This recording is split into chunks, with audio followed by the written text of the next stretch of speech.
Good morning friends अब हम लोग फॉरेन ब्रांच में जो हमारा कंसेप्ट है उसकी हम इस प्रॉब्लम को सॉल्व करेंगे। चलिए पढ़ें। मैसर्स M&S और company of Lucknow has a branch in Canberra Australia at the end of 31st March 2017. The following ledger balance have been extracted from the books of Lucknow office in Canberra.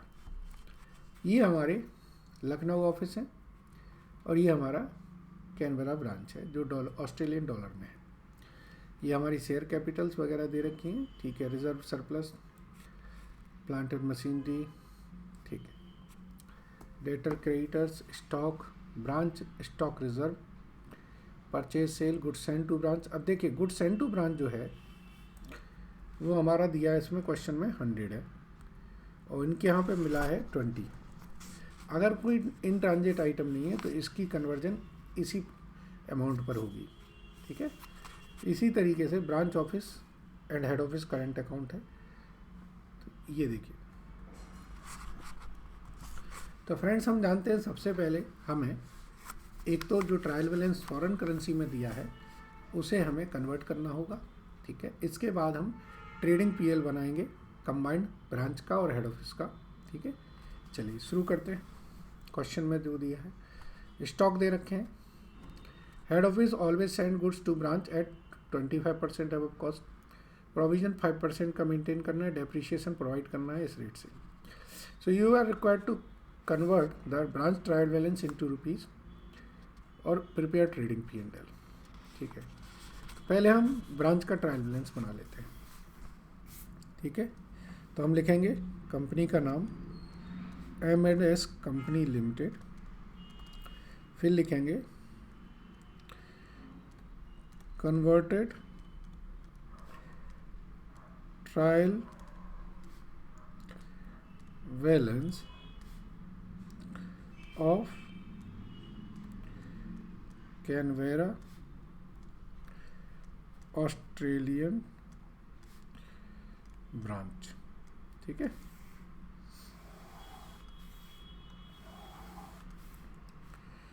यहाँ पे आप लिखेंगे particular, ठीक है। यहाँ पे लिखेंगे बेसिस,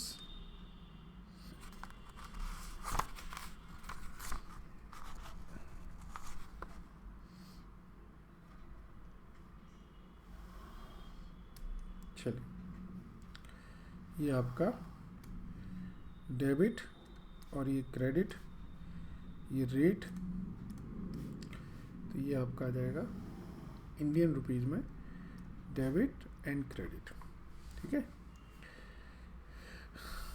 चलिए ये है रुपीज़ इन 1000। सिर्फ आप ब्रांच वाले जो लाइन आइटम्स हैं उन्हीं को लेना है। तो ब्रांच में एक आपका दिख रहा है प्लांट एंड मशीनरी, ठीक है, और प्लांट एंड मशीनरी रिजर्व। तो ये आप लिखेंगे प्लांट एंड मशीनरी, यहाँ लिखेंगे कॉस्ट, ये 200 है, और फिर लिखेंगे plant and machinery depreciation reserve, ये आपका 130 है, ठीक है। इसके बाद नीचे आते हैं। स्टॉक दे रखा है हमारा 20 का है, नहीं, डेटर एंड क्रेडिटर 60 एंड 30 के हमारे डेटर एंड क्रेडिटर हैं, ठीक है। फिर उसी के नीचे आएंगे 20 रुपीज़ का आपका स्टॉक है जो 1 अप्रैल 2016 को है। $20,000 हो गया वैसे तो। इसके बाद है ब्रांच स्टॉक रिजर्व, वो हमारी बुक्स में नहीं है। कैश एंड बैंक बैलेंस हमारा 10 दे रखा है। कैश एंड बैंक बैलेंस हमारा 10 है। नेक्स्ट पढ़ते हैं।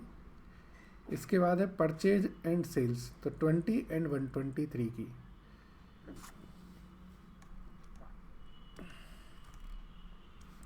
परचेज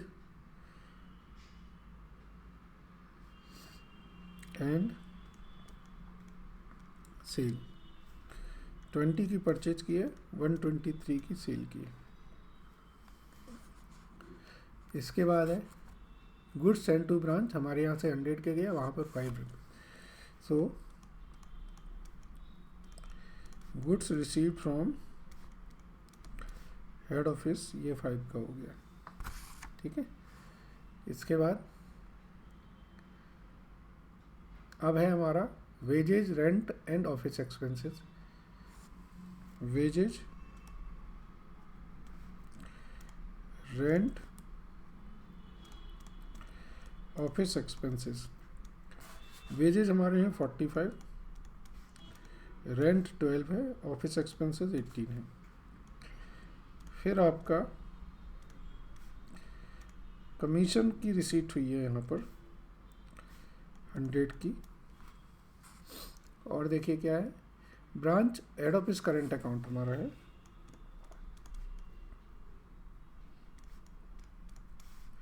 वो 7 का।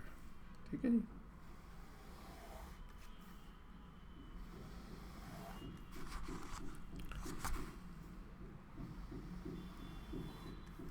चलिए इसका टोटल करेंगे तो ये टोटल आ रहा है आपका 390। ठीक है जी। अब क्वेश्चन पढ़िए। नीचे क्वेश्चन में लिखा है इन्होंने कि इनके रेट्स क्या हैं। ओपनिंग रेट हमारा 50 है, क्लोजिंग रेट 53 है, एवरेज रेट 51 है, और फिक्स एसेट्स के लिए जो रेट है वो 46 का है। तो फिक्स एसेट्स का रेट 46 है, तो यहाँ पर 46 लिख दीजिए। ये आपके क्लोजिंग रेट से जाएंगे, तो क्लोजिंग रेट आपके 53 है। ये आपका ओपनिंग रेट से आएगा, ओपनिंग क्लोजिंग। ये एवरेज रेट से जाएगा 51। ये आपका जो एक्चुअल ट्रांजैक्शन है उससे जाएगा, ये एवरेज रेट से। और ये आपका एक्चुअल ट्रांजैक्शन से। ठीक है। तो ये अमाउंट आती है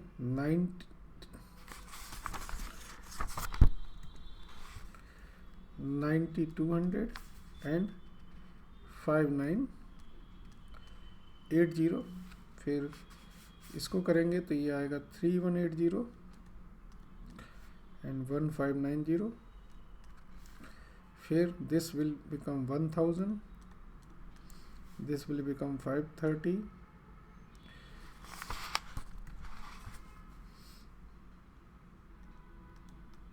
ठीक है। ये आपका होगा 1020 6273। ये एक्चुअल आपका मैंने बताया था जो हमारी बुक्स में उस पर आ जाएगा। ये 2295 612 918, ये 5100, और ये हमारा एक्चुअल पे जाएगा। ठीक है जी। तो इसका टोटल करेंगे तो ये आएगा हमारा 19063। तो यहाँ पर जो डिफरेंस आ रहा है, ये डिफरेंस आ रहा है 208, और ये डिफरेंस हमारा कहलाएगा फॉरेन एक्सचेंज डिफरेंस।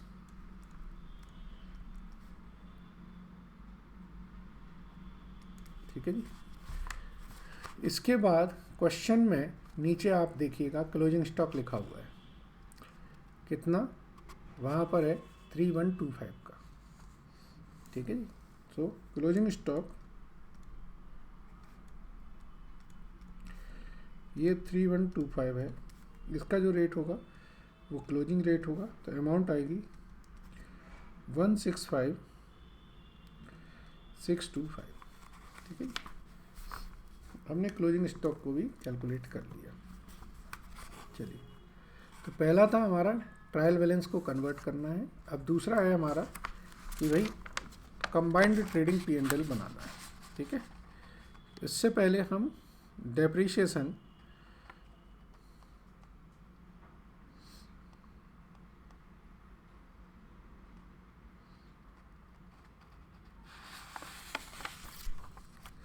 जो डेप्रीशिएशन है वो कैलकुलेट और कर लेते हैं।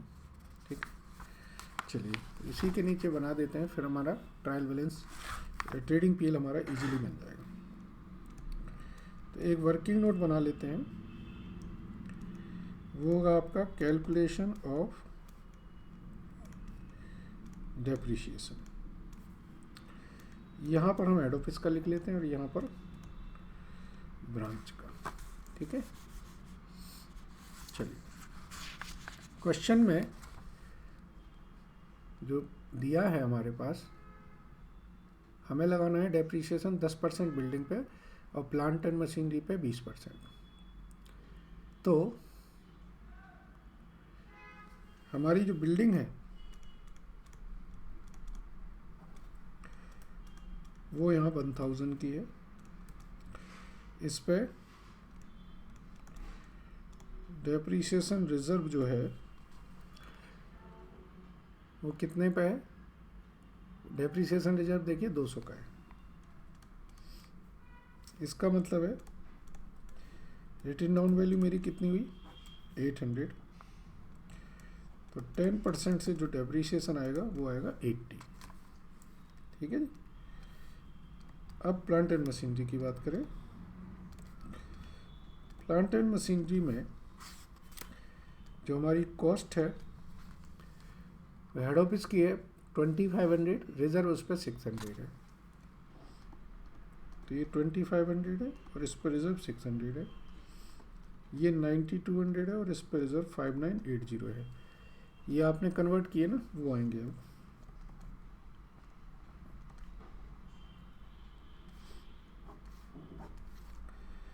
तो रिटन डाउन वैल्यू हमारी आई 1900 और इसकी और कैलकुलेट कर लेते हैं।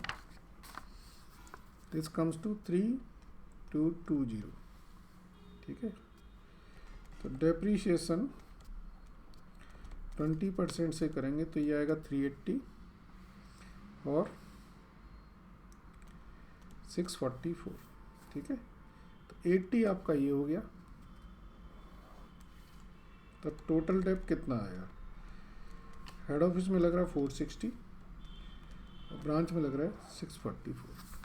ठीक है, बाकी और जो वर्किंग होगी उनके बेसिस पर कर लेंगे। अब हमें बनाना है ट्रायल बैलेंस, बन चुका है हमारा। अब हमें बनाना है ट्रेडिंग पीएल। ध्यान से बनाना है, इसमें कोई भी गलती होगी तो आपका पूरा क्वेश्चन बिगड़ जाएगा। ध्यान से करना है बस। चलिए करते हैं। हमें बनाना है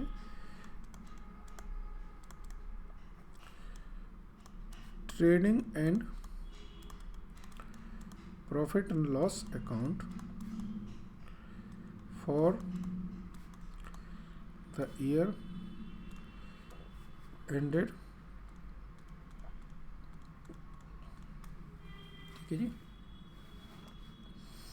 नीट एंड क्लीन। थोड़ा अनटाइडी इसलिए होगा क्योंकि इसमें दोनों ही फिगर्स आएंगी, बट कोशिश करें कि जितना नीट हो सकता है उतना बनाएं। ये हमने कॉलम पर्टिकुलर के लिए निकाल दिया।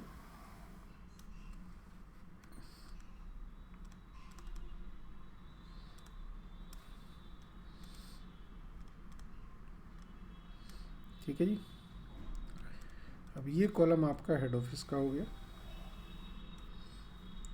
ये कॉलम आपका ब्रांच का हो गया और ये आपका टोटल का हो गया।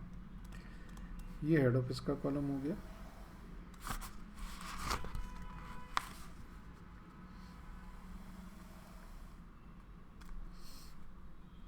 ये ब्रांच का कॉलम है और ये आपका टोटल का कॉलम है। ठीक है जी,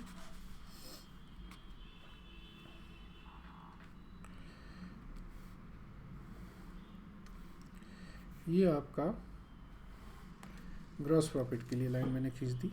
चलिए पहले हम सबसे पहले लाइन आइटम्स लिख लेते हैं, उससे आपको क्लियर होगा। तो यहाँ पे लिखे opening stock, purchase, goods received from head office, wages and salaries, ठीक है जी। ट्रायल बैलेंस के हिसाब से वेजेज एंड सैलरी के अलावा जो खर्चे थे वो रेंट और ऑफिस एक्सपेंसेस ये हमारे यहाँ पर आएंगे। रेंट,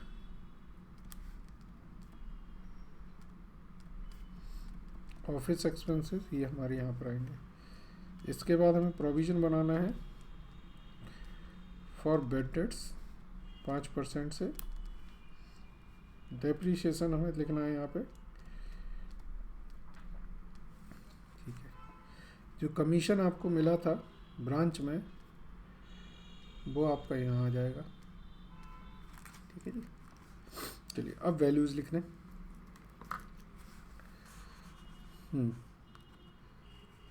हमें सिर्फ ट्रेडिंग पीएल बनाना है तो बैलेंस शीट के आइटम को भूल जाइए। तो बैलेंस शीट के आइटम आपके ऊपर से देखिए, बैलेंस शीट नहीं बनाने के लिए बोला है, ये सारे आइटम आपके बैलेंस शीट के हैं, ठीक है।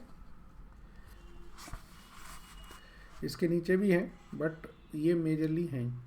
अब जैसे ओपनिंग स्टॉक है तो हम ओपनिंग स्टॉक लिखेंगे कितना, 100 हेड ऑफिस का, एंड इसका आपका था 1000, ठीक है जी। फिर आई परचेज, परचेज कितनी है, हेड ऑफिस में 240 520 की है और इसमें तो परचेज इसमें 240 है। यहाँ पर सेल लिखेंगे, ये 520 की है और इनकी जो परचेज सेल है वो 1020 एंड 6273 की हो गई, ठीक है जी।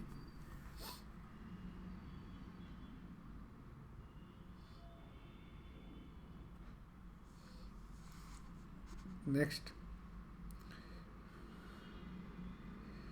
अब परचेज सेल हो गई। गुड्स सेंड टू ब्रांच, यहाँ से 500 का गया है, by goods send to branch यहाँ से 100 का गया है, तो यहाँ 100 का ही रिसीव होगा, ठीक है।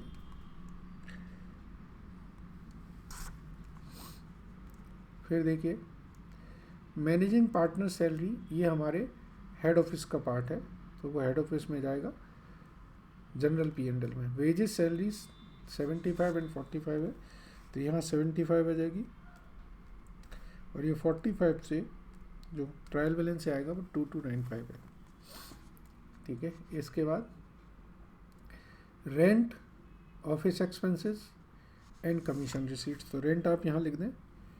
हेड ऑफिस में रेंट है नहीं, यहाँ पर रेंट था 612। ऑफिस एक्सपेंसेस में हमारे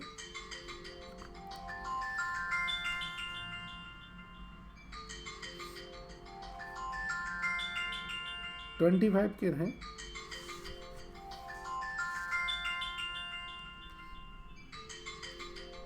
और ये 918 के हो गए, ठीक है। फिर कमीशन है वो यहाँ पर 5100 का आ जाएगा। और क्या बच रहा है, रेंट, ऑफिस एक्सपेंसेस, कमीशन। देखिए अब हमने मोस्टली सारी चीज़ें कर ली हैं। इन्होंने बोला था प्रोविज़न बनाना है 5% से, तो जो डेटर आपके हैं उस पर प्रोविज़न बना दीजिए।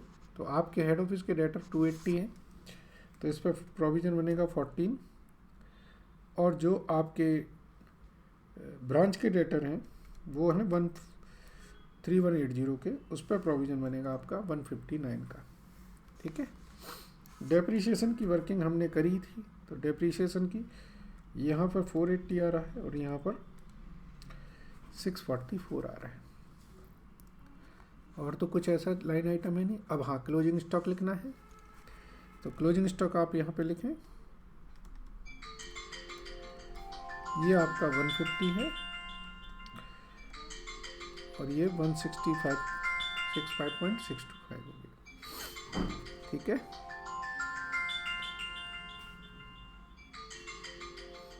चलिए, और कुछ है?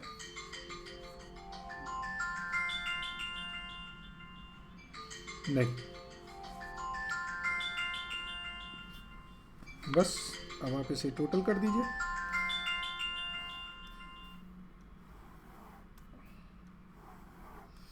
चलिए, तो इस तरफ का जो टोटल आएगा वो आएगा आपका 770,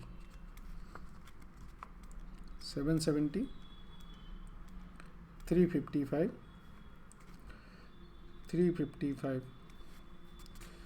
355,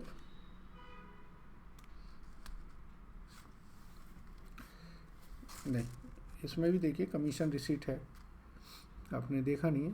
256 का कमीशन है हेड ऑफिस में, 256, तो ये बना हमारा 611, 611, तो नेट प्रॉफिट आएगा हमारा 112 का। ठीक है जी, ऐसे ही इसका टोटल करिए तो ये आएगा 6438.25, 625, 6438.625, 2023.625, ये हमारा ग्रॉस प्रॉफिट है।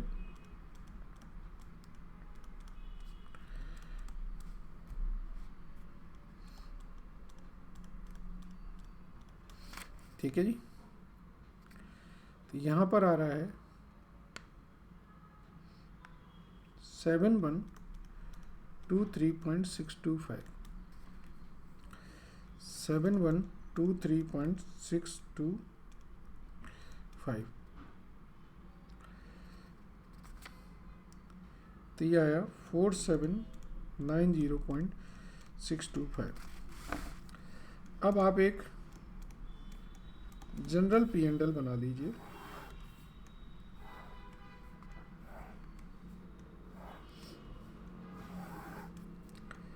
आप लिखें net profit from head office and branch. ये कितना आ रहा है? ये 112 आ रहा है, ये 4790.625 आ रहा है। ठीक है, यहाँ पर आप मैनेजिंग पार्टनर की जो सैलरी है वो लिखिए, जो आपका फॉरेन एक्सचेंज का लॉस है 208 वो लिखिए। ठीक है जी, ये हो गया आपका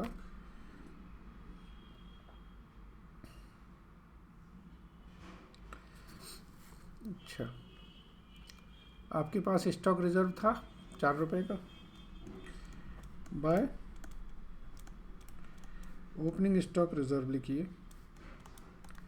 4 रुपए का, तो ये हो गया 4906.625, 4906.625। फ्रेंड, यहाँ पर हमें ये नहीं बताया था कि क्लोजिंग स्टॉक में प्रॉफिट इंक्लूड है कि नहीं है, और यहाँ लिखा है all stocks are out of purchase made at abroad. इसका मतलब है इसमें कोई भी स्टॉक ऐसा नहीं है जो ब्रांच से आया है, और अगर ऐसा है तो इसमें फिर स्टॉक रिजर्व हमारा नहीं बनेगा, ये सीधा नेट प्रॉफिट कैरी डाउन हो जाएगा। That comes to 4668.625। लिख देंगे no stock reserve to be maintain as closing stock does not contain any stock received from head office। ये हमारा पॉइंट टू रिमेंबर आ गया, कोई स्टॉक इसमें नहीं बनेगा। ठीक है, बस अब ये हमने कर ही दिया है। इसके बाद ये टोटल कर दीजिए, ये तो बच्चों का काम है, वैसे तो नहीं भी करेंगे कोई दिक्कत नहीं है, बट कर देते हैं। ये हमारा 1260, ये 100, ये 2370, ये आएगा हमारा तो 6793 100 315.625, ये आता है 7208.625 7208.625, so this comes to 2378.625, ठीक है। तो 2378.625 5356, so this comes to 7734.625 7734.625 612 943 173 1104, so this will become 4902.625, ठीक है। और ये आपने यहाँ पर ले लिया है। चलिए समझ आ गया, अच्छा था question, simple and good. Thank you very much.